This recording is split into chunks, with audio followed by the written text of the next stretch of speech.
What does informed consent for propranolol look like? My name is Dr. Ruth Dotton. I'm a board certified adult psychiatrist, and I talk a lot on this app about the importance of providing full informed consent when starting a psychiatric medication, as well as concepts of safety prescribing. And I'm going through a series where each day I talk about one of the most commonly prescribed psychiatric medications and how I would go through an informed consent process with one of my patients for that medication. So today we're talking about propranolol. The name brand is Inderall. Now, this medication is a beta blocker. It was originally designed to be a blood pressure medication, and it is used for that purpose, but it has a lot of other potential uses as well. One of the reasons that it's helpful for psychiatric symptoms is that it crosses the blood-brain barrier. So in addition to treatment of blood pressure, it can be used for treatment of anxiety, especially social or performance anxiety. It can also be used for treatment of migraine prophylaxis as well as tremor. As far as efficacy, I've definitely had patients who love this medication and feel like it's super helpful to them. And then I've had others who tell me that it's like taking a sugar pill. The main side effects that we are concerned about are going to be risks of a drop in your blood pressure because it's a blood pressure medication. So this could look like dizziness, fatigue, confusion, lightheadedness, risk of falls, that kind of thing. However, there are also some other side effects or adverse effects we have to be aware of.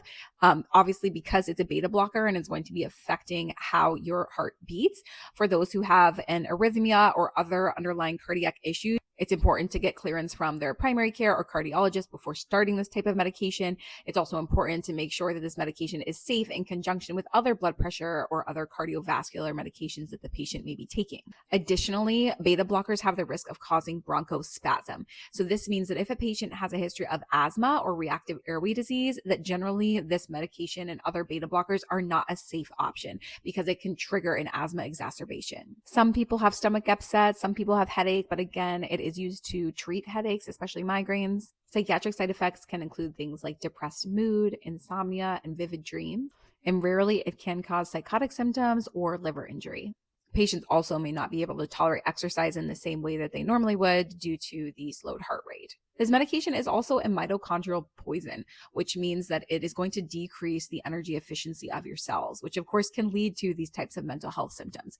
And so for that reason, I do really try to prescribe it only as needed, rather scheduled, meaning taking it at the same time or times every single day, because its impact on your mitochondrial functioning and your cellular metabolism is going to be greater if it's something that you're taking all the time. That being said, if it's being used for something like migraine prophylaxis or for tremor, it is usually taken multiple times per day.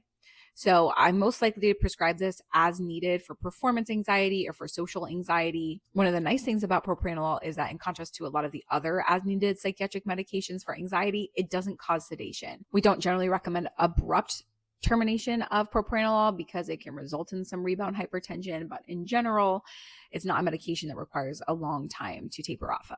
But if you all have had other experiences with propranolol, I'd love to hear about it and please share in the comments below. Additionally, if there's other psychiatric medications that you want to hear me go through informed consent for, then again, share that in the comments below. Wishing you all good mental health, and I'll see you in the next one.